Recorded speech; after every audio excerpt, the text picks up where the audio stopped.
CM KCR సినిమాల్లోని Amrish పురిలా మంత్రగాడు అయ్యారని BJP state chief Sanjay విమర్శించారు. కేసీఆర్ మంత్రగాళ్లు చెప్పినట్టు చేస్తున్నారని, వాళ్ళు చెప్పారనే సచివాలయం కూలగొట్టారని ఆరోపించారు. టీఆర్ఎస్ పేరు ఉంటే దుకాణం బంద్ అవుతుందని చెప్పడంతో బీఆర్ఎస్ అని మార్చారని ఎద్దేవా చేశారు. కేసీఆర్ బీటీ బ్యాచ్ ను సంకలేసుకుని తిరుగుతూ రాష్ట్రాన్ని దోచుకుంటున్నారని మండిపడ్డారు.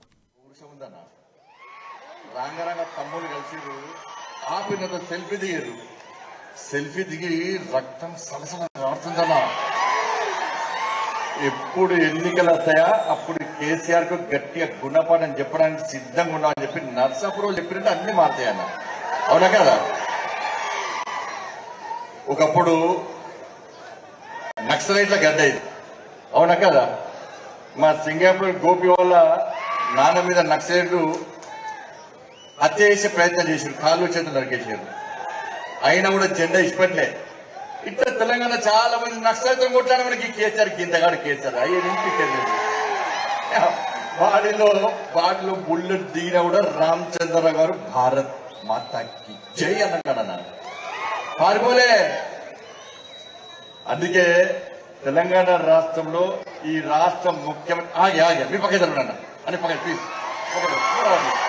తొందర. ఎందుకంటే నేను కూడా భూపేంద్ర గారితో నేను కూడా పోవాలి కాబట్టి ఒక్క 2 నిమిషాలు మా బాధ చెప్పుకొని పోతాను. అంటే కొంచెం మాట్లాడాలి. ఇది రాజేంద్ర నా మాట్లాడాలి, లక్ష్మణ్ గారు మాట్లాడాలి, అందరు మాట్లాడాలి, చాలా మంది మాట్లాడారు. కాబట్టి కేసీఆర్ యొక్క ఈ నీచపు, నికృష్టపు, అరాచక, అవినీతి, కుటుంబ రజాకర్ల పాలనకు వ్యతిరేకంగా అవి నచ్చక, అది మెచ్చక, నరేంద్ర మోడీ గారి నాయకత్వంలో దేశం ఏ విధంగా అభివృద్ధి చెందుతుందో, దేశం ఒక శక్తివంతమైన భారతదేశ నిర్మాణంగా నరేంద్ర మోడీ గారి నాయకత్వంలో ఏ విధంగా ముందుకు పోతుందో, భారతీయ జనతా పార్టీ సిద్ధాంతాన్ని నమ్మి భారతీయ జనతా పార్టీ నరేంద్ర మోడీ